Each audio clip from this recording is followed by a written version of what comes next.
सबीर जी, एक सवाल ये कि क्या आज आपको लगता है 2024 में जो नरेंद्र मोदी के साथ हुआ, 400 कहकर 240 रह गए, ये स्लोगन या ये एम्बिशन कि भाई 350 400 मुझे इतना इतना बड़ा मैंडेट चाहिए, क्या इसकी कोई जरूरत भी है? और आपको लगता है कि आइंदा आप इस किस्म का प्रचार कभी देखें भी? देखिए, जब आदमी 2014 में बहुत अच्छा परफॉर्म करे तो 303 का मैंडेट आता है ना, 272 से 303 मिलता है, जो भारतीय जनता पार्टी को कभी नहीं मिला।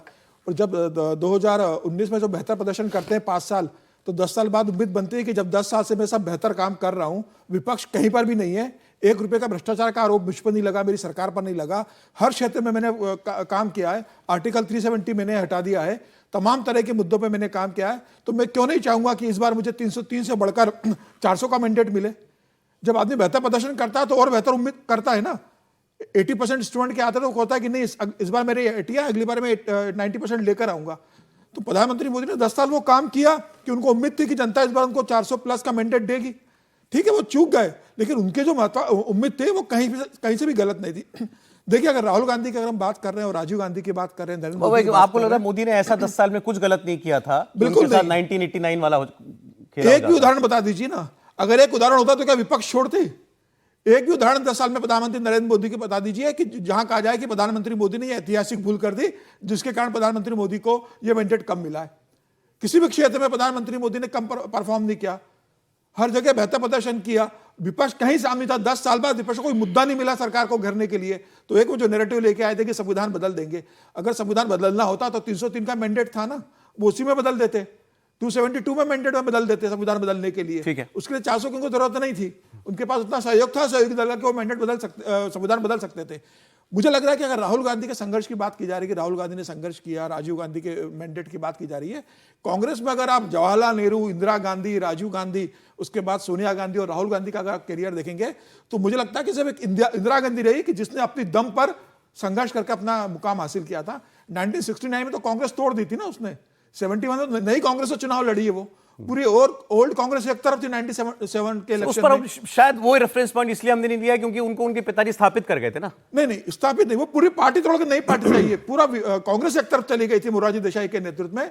इंदिरा गांधी ने अपनी पार्टी बनाई, अपने दम पर लड़ी, गरीबी हटाकर नारे पे आई, पूरा मैंडेट लेकर आई थी 1971 में।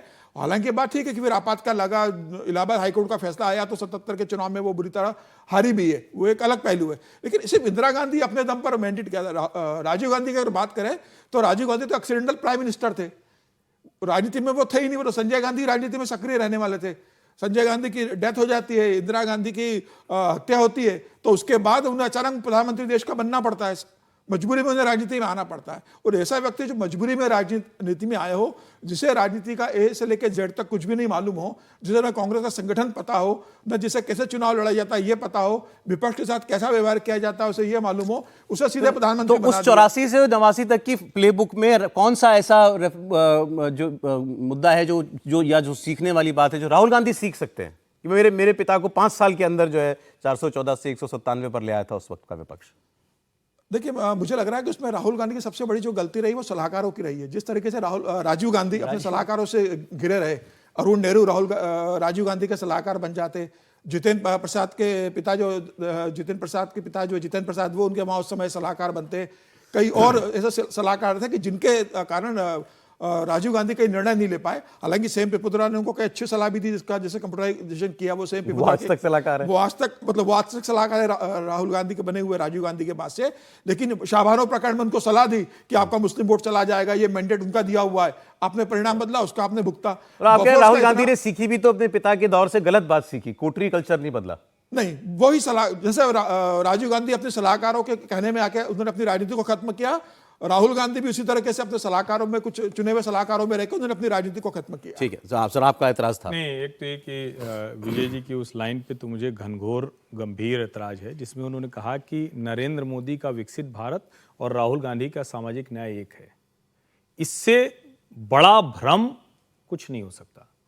नरेंद्र मोदी का विकसित भारत, उसके रास्ते में बाधा राहुल गांधी की सामाजिक न्याय के आवरण में की जा रही अराजकता, किए जा रहे लगभग देश में आतंक जैसा माहौल फैलाने की कोशिश, जाति जाति के नाम पर राह चलते पीटा पीटी कराने की कोशिश और अगर इस तरह की स्थिति किसी नेता प्रतिपक्ष की होने लगे या जो विपक्ष में नेता है जिसको दर्जा चाहिए होने लगे, तो आप उसको समझिए वो देश का विकास नहीं चाह रहा है। वो चाहे जो हो जाए, देश चाहे जहां चला जाए, लेकिन वो अपनी सत्ता चाह रहा है। वो विदेशी हाथ चाहता है, विदेश में जाकर एक तरह से कहें कि गिड़गिड़ाता है कि आप लोग हमारी तरफ जरा देखिए ना, हमको सत्ता नहीं मिल रही। ये पैरेलल गोल्स नहीं हो सकते। ही नहीं है, ये एंटी है। ये नरेंद्र मोदी के विकसित भारत के सामने बाकायदा, जैसे ट्रेन की पटरी पर सिलेंडर रख दिया जाता है, जैसे ट्रेन की पटरी पर लकड़ी रख दी जाती है, जैसे ट्रेन की पटरी बीच में से काट दी जाती है, तो राहुल गांधी बीच बीच में इसका एक काउंटर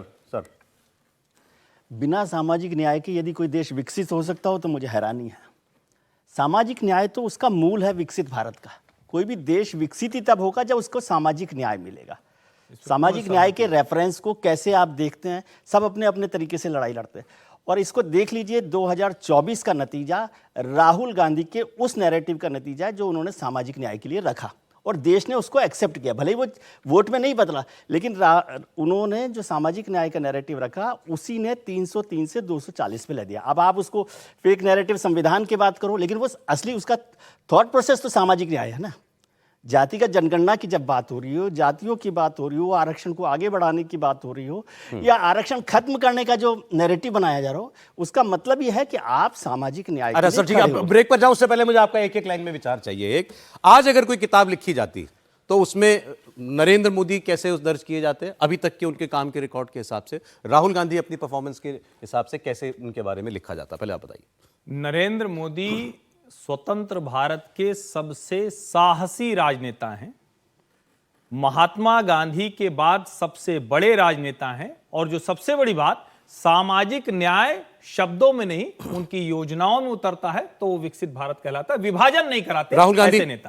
राहुल गांधी विशुद्ध विभाजक नेता है नहीं, सिर्फ और सिर्फ अपने परिवार की कमाई पर, और जो कहते हैं ना विपक्ष में कोई तो होगा, उस नाते से। तो ये अभी तक इन दोनों नेताओं की कमाई की बात हो रही है। समीर जी बहुत शॉर्ट। मुझे लगता है कि इंदिरा गांधी के बाद नरेंद्र मोदी ऐसे नेता बनकर निकलते हैं कि जिन्होंने राजनीति के अंदर साम दाम दंड भेद सबका इस्तेमाल करके एक बहुत बेहतर राजनीति अपने लिए तैयार की, और देश को भी एक विकसित भारत की ओर लेके गया। जो 2047 का विकसित भारत है, उसके लिए वो देश को आगे लेकर जा रहे हैं। मुझे लगता है राहुल गांधी अभी भी वही है जहां राजनीति उन्होंने शुरू की थी, वही है। बिल्कुल कोई उनकी राजनीति मुझे परिवर्तन नहीं 2004 से 24 में कोई अंतर नहीं मुझे कोई फर्क उनकी राजनीति में नहीं आया। बस उनकी भूमिकाएं बदलती रही, कभी वो पार्टी के राष्ट्रीय अध्यक्ष बन जाते हैं, कभी विपक्ष के नेता बन जाते हैं। स्टार्ट पॉइंट से बढ़ नहीं पाए आगे। 4 से 24 के बीच में राहुल गांधी की राजनीति मुझे कोई फर्क नजर नहीं आया। नरेंद्र मोदी बेशक साहसिक राजनेता हैं, लेकिन वो नैरेटिव बनाने के सबसे एक्सपर्ट मैं नेता के तौर पे उनको देखता हूं कि वो किसी भी चीज़ का नैरेटिव पॉजिटिव तरीके से खड़े करने की सामर्थ्य रखते हैं। राहुल गांधी ने एक लंबा संघर्ष किया है, लेकिन जैसे 50 साल कांग्रेस रही थी और उस समय के यदि वाजपेयी और अडवाणी को कहें कि वो कुछ किया नहीं जिंदगी में, वो एक समय कांग्रेस का था, आज भारतीय जनता पार्टी का समय है, इसलिए उस लड़ाई में उनको निकलने में अभी वक्त लगेगा।